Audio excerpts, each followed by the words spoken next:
My mother's laugh cut through the dinner conversation like breaking glass. Oh, sweetie, are you sure you can afford to order the salmon? I know money's tight for you right now. Maybe get the chicken instead. I was 31 years old, and my mother was still trying to police my dinner order at a restaurant I'd chosen and offered to pay for.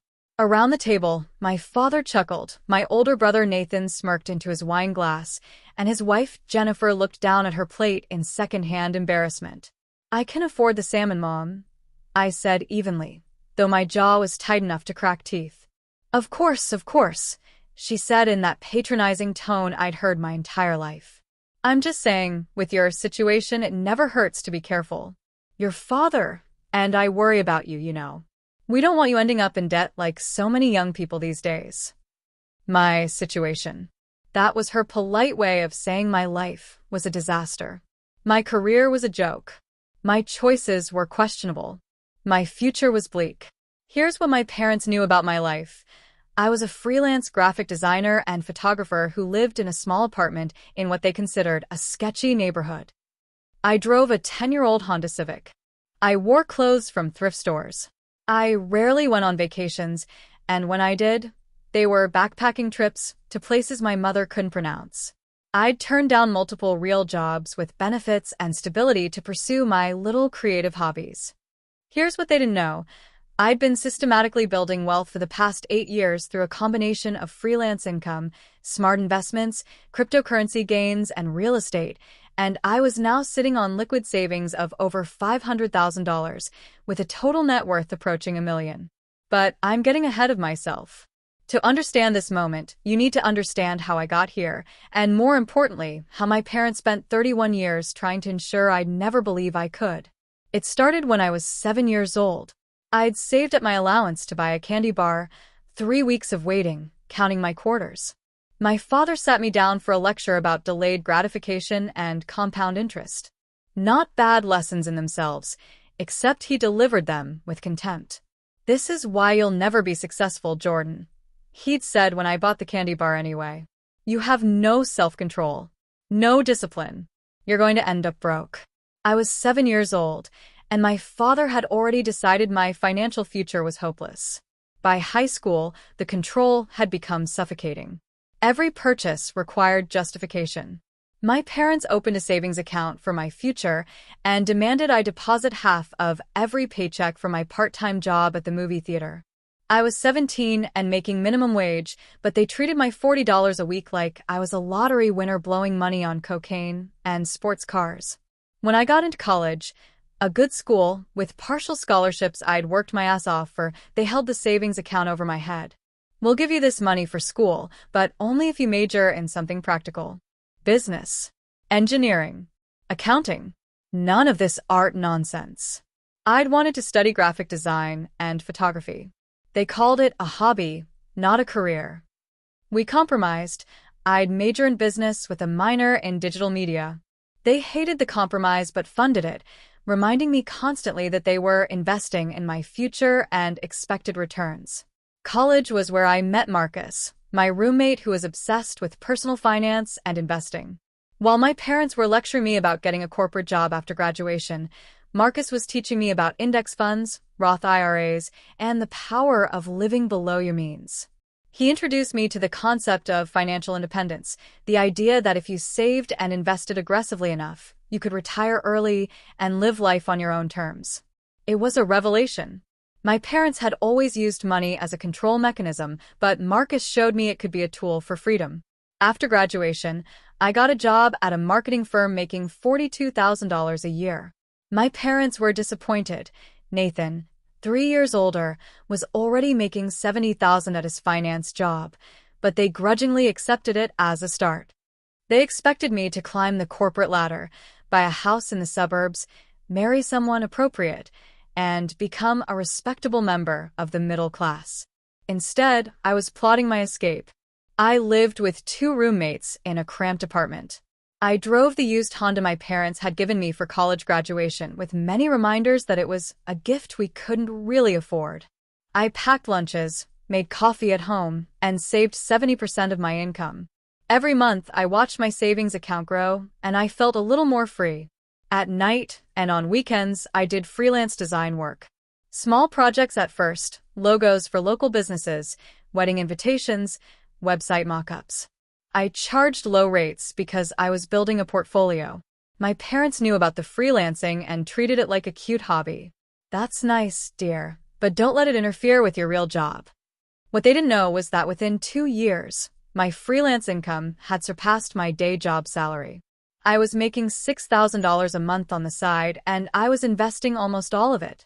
I discovered cryptocurrency in 2015, back when Bitcoin was $300 and most people thought it was a scam. I didn't invest heavily, I wasn't stupid, but I put $5,000 into Bitcoin and Ethereum. My parents would have had a stroke if they'd known. Internet money would have been their kindest description. By 2017, that $5,000 had become $80,000. I sold half, kept half, and invested the proceeds in index funds and a down payment on a small duplex in an up-and-coming neighborhood. I rented out one unit and lived in the other. My mortgage was $1,200 a month, and my tenant paid me $1,500 in rent. My parents visited once. My mother literally wrinkled her nose. "Jordan, honey, this neighborhood. Are you sure it's safe? And you're a landlord now? That's so much responsibility. What if something breaks? What if your tenant doesn't pay?" "Then I handle it, Mom. I'm an adult." "Of course you are, sweetie. We just worry. You've made some unconventional choices." Unconventional. That was the word they used when they meant stupid, but were too polite to say it. Meanwhile, Nathan had bought a 4-bedroom house in an expensive suburb with his wife, Jennifer. They had 2 kids, a golden retriever and a white picket fence, literally. My parents visited them constantly, helping with the grandkids, admiring Nathan's success, his promotion to senior analyst, his company car. At every family gathering, the comparisons were endless. Nathan just got another raise. Nathan and Jennifer are thinking about getting a summer house. Nathan's so responsible with money, he's already fully funding his kids' college accounts. And then, in the same breath, "Jordan, are you still doing that freelance thing? When are you going to get a real job with benefits? Don't you want stability? Don't you want a family? You can't live like a college student forever." What they saw was a 31-year-old who still had roommates. I'd moved back in with roommates after I sold the duplex for a $60,000 profit, drove an old car, and worked from coffee shops.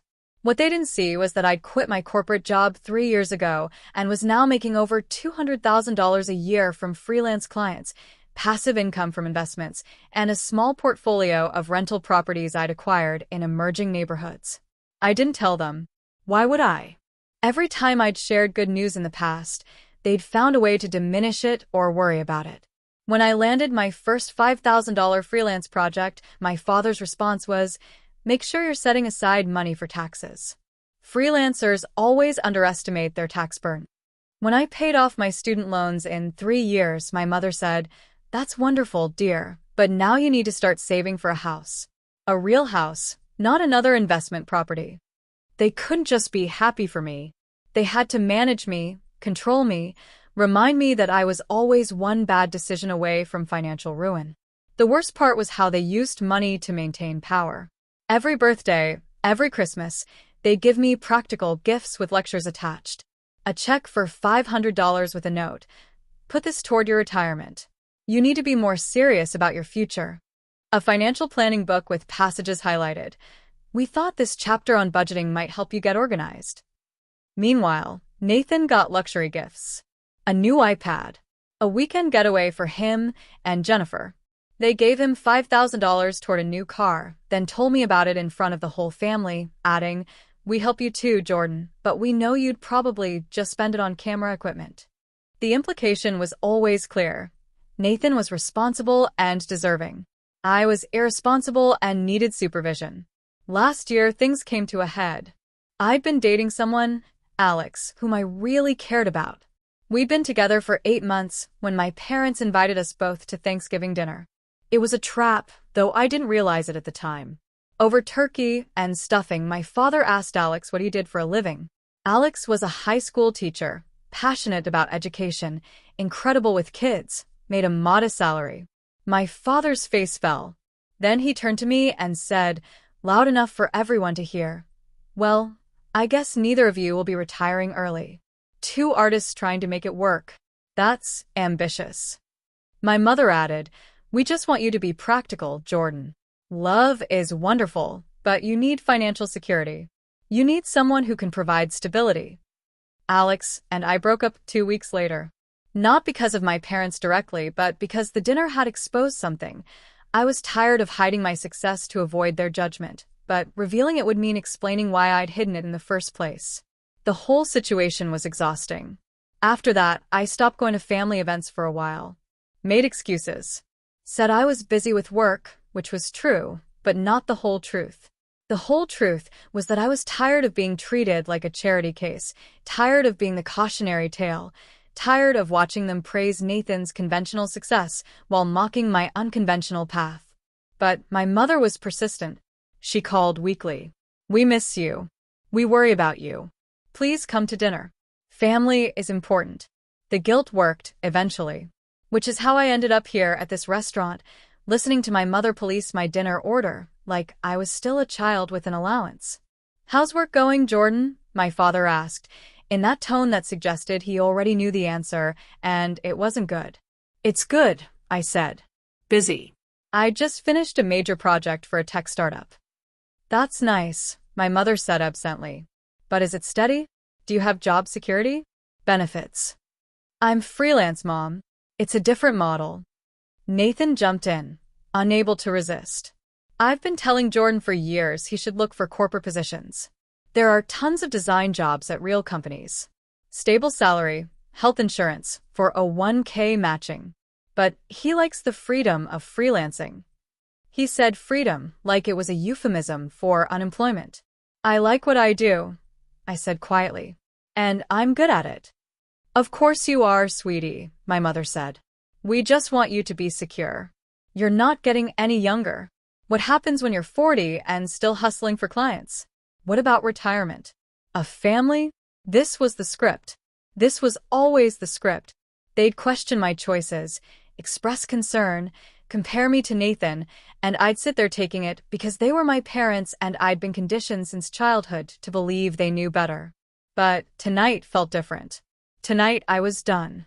Actually, I said, setting down my water glass, I need to tell you all something. Actually, I said, setting down my water glass, I need to tell you all something. The table went quiet. My mother looked at me with that familiar expression of concerned anticipation, the look that said she was bracing herself for bad news. My father leaned back in his chair, arms crossed. Nathan smirked, probably expecting me to announce I was moving back home or asking for money. I'm not broke, I said simply. My mother laughed, that same tinkling, dismissive laugh from earlier. Of course you're not broke, honey. We're just saying you need to be more careful with money. More responsible. No, Mom. You're not understanding me. I pulled out my phone, opened my banking app, and took a breath. This was it. The moment I'd been simultaneously dreading and anticipating for years. I'm not just not broke. I'm wealthy. My father's eyebrows raised. Jordan, having a few thousand in savings doesn't make you wealthy. I turned my phone around and slid it across the table to him. The screen showed my main savings account. The balance read $547,392.67. The silence that followed was absolute. My father's face went pale, then red, then pale again. He picked up the phone with shaking hands, staring at the screen like it might be a photoshopped image.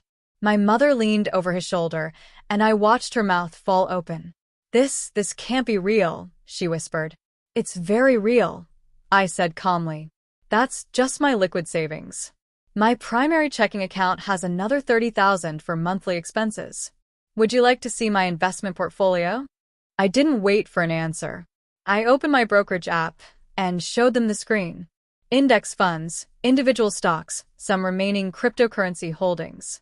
Total value, $312,847. And this, I swiped to my real estate management app, shows my rental properties. I own 4 units across 2 duplexes. After mortgages and expenses, they generate about $4,500 a month in passive income.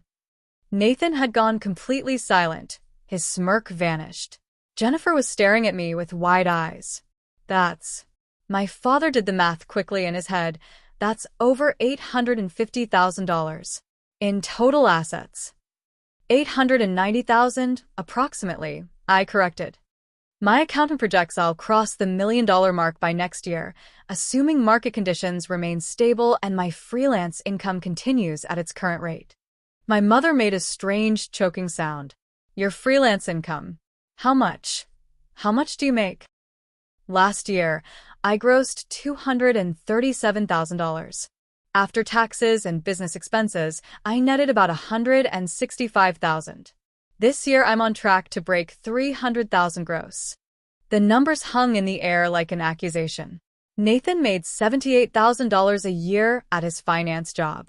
My parents, both retired, lived on my father's pension and Social Security, comfortable but modest. I had just revealed that I made more than all of them combined. I don't understand, my mother said, her voice shaking. How? You live in that tiny apartment with roommates. You drive that old car.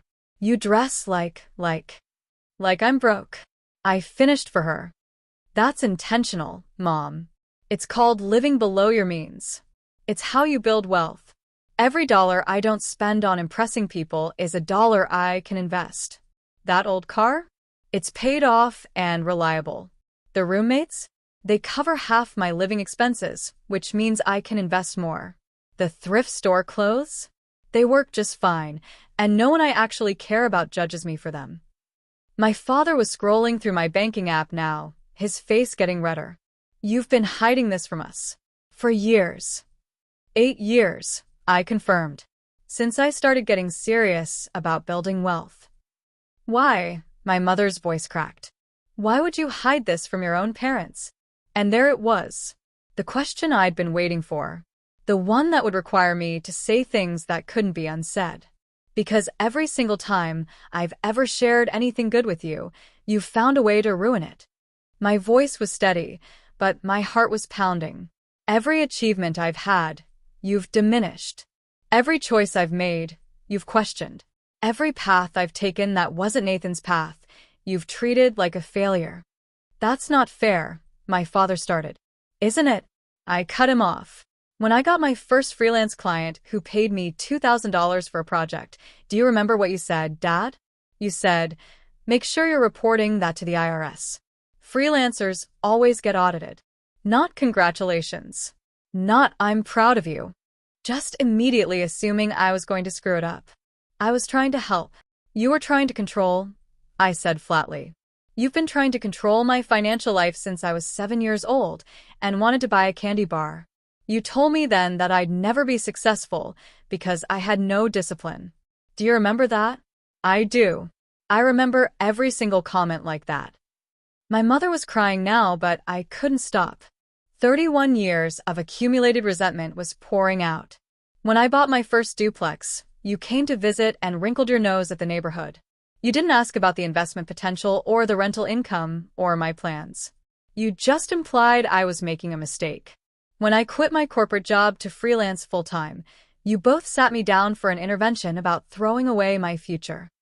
We were worried about you, my mother sobbed. No, you weren't. You were worried about your image of me. You needed me to be struggling so you could feel superior. So you could be the wise parents guiding their foolish child. You couldn't handle the idea that I might actually know what I'm doing.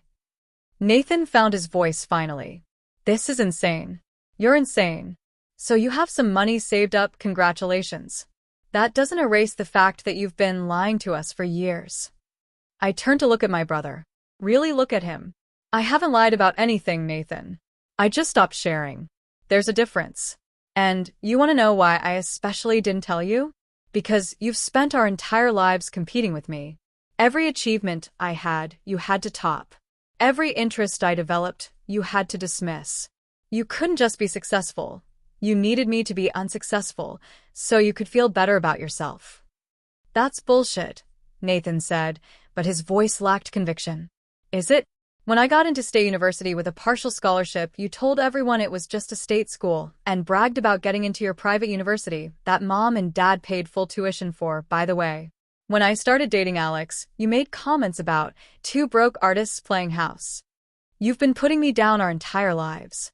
Because you made stupid choices. Nathan exploded. You turned down good jobs to chase some freelance fantasy. You lived like you were poor when you had a degree and opportunities. We all thought you were throwing your life away. I wasn't throwing anything away. I was building something. Something bigger than your corporate job and your suburban house, and your desperate need for everyone to see you as successful. I leaned forward. Want to know the really funny part, Nathan? I ran the numbers. With your mortgage, your car payments, Jennifer's student loans, the kids' expenses, you're probably worth about $50,000 in net assets. I'm worth almost $900,000. I have 17 times your net worth. So, who made the stupid choices? Nathan's face went purple. Jennifer put a hand on his arm, but he shook it off. You smug asshole. You think money makes you better than me? No, I said quietly. I don't think money makes me better than anyone. But you all have spent years treating me like I was less than you because I didn't have money or because you thought I didn't. You made my financial situation a referendum on my worth as a person. So yes, Nathan, I'm throwing your own logic back at you. If money equals success in this family, then I'm the most successful person at this table. How does that feel? My father slammed his hand on the table, making the silverware jump. Enough. Jordan, this is unacceptable. We are your parents. We deserve respect. Respect. The word came out like a laugh. You want to talk about respect? Let me tell you about respect, Dad. Respect is not policing your adult child's dinner order. Respect is not constantly comparing your children to each other. Respect is not using money as a weapon to control behavior. We never. You always, I interrupted. Every gift came with conditions. Every dollar came with a lecture. You gave Nathan $5,000 toward a car and gave me a book on budgeting. You paid for Nathan's wedding and told me you'd help with mine if I ever found someone stable enough to marry. You've used money to show favoritism for years, and you disguised it as teaching me responsibility. My mother was openly weeping now. We just wanted you to be okay, to be secure. We were trying to protect you. From what? From success? From happiness? From living life on my own terms. I felt my own eyes stinging now, but I wouldn't cry. Not here. Not now. You weren't protecting me, Mom. You were suffocating me. And you know what the worst part is? I actually believed you for a while. I internalized your messages. I thought maybe I was irresponsible. Maybe I was making bad choices. Maybe I would end up broke and alone like you always implied. We never said that. My father protested weakly. You didn't have to say it explicitly. It was in every tone, every look, every comparison to Nathan. And it almost worked. I almost gave up on freelancing. I almost took a corporate job I would have hated just to make you proud of me. But then I realized something. I was never going to make you proud. Because you didn't want me to succeed differently than you expected. You wanted me to fail, so I'd come back and do it your way. The table was silent except for my mother's crying. The other restaurant patrons were definitely watching us now, but I was beyond caring. Here's what's going to happen, I said, my voice calm again. I'm going to pay for this dinner, the whole thing, including Nathan's expensive scotch and Dad's surf and turf. Then I'm going to leave. And I'm going to take some time to decide whether I want you in my life. Jordan, you can't be serious, my father said, but there was panic in his voice now. We're family. Family is supposed to support each other, lift each other up. You've spent 31 years tearing me down. So yeah, Dad, I'm completely serious. I stood up and pulled out my wallet, extracting my credit card, a premium rewards card with no spending limit. I'll give this to the waiter on my way out. Order whatever you want for dessert. It's on me. Consider it a thank you gift for teaching me exactly who I didn't want to become. What's that supposed to mean? Nathan demanded. I looked at him, really looked at my older brother, with his expensive suit and his miserable marriage and his desperate need to appear successful while drowning in debt. It means I learned from watching you, Nathan. I learned that impressing people is expensive. That keeping up appearances is exhausting. that you can have all the traditional markers of success and still be fundamentally unhappy. So thank you for being such a clear example of what not to do. Screw you, Jordan, Nathan spat. Right back at you, brother. I turned to my parents. And thank you both for teaching me that the people who claim to love you can be the ones who hurt you most. That's a valuable lesson. Expensive, but valuable. My mother reached for my hand. Please don't do this. Don't leave like this. We can talk. We've been talking my whole life, Mom. You've just never been listening. I pull my hand away gently. Maybe in a few months, we can try again. But right now, I need distance from all of you. I need to be around people who see my worth without a bank statement. I walked toward the exit, signaling the waiter and handing him my card. Whatever they order, it's covered. And add a 25% tip for yourself. I'm sorry you had to witness that. The waiter, a young guy who looked extremely uncomfortable, nodded. Thank you, sir. And for what it's worth, that was kind of badass. I smiled despite everything. Thanks. As I walked to my old Honda Civic, paid off, reliable, and worth more to me than any luxury car because it represented freedom from debt, my phone started buzzing. Texts from my mother.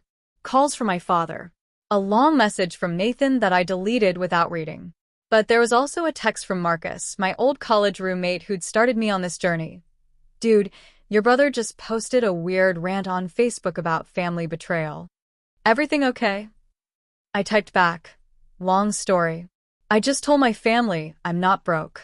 They took it badly. His response was immediate. Finally. How much did you tell them? Everything. Net worth, income, all of it. How'd they react?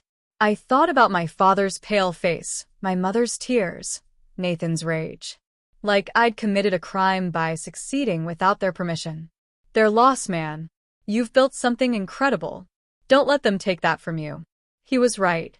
I had built something incredible. Not just the money, though that was real and significant, but a life that was entirely mine. A life where I made choices based on my values, not their expectations. A life where success meant freedom, not appearances. I drove home to my small apartment with roommates, and for the first time in years, I felt light. The secret was out. The performance was over. They knew the truth, and I was free. Free to be exactly who I was. Jordan Blake, freelance designer, investor, landlord, and millionaire in the making. Not to spite my family, but in spite of them. And that was worth more than any amount in any bank account.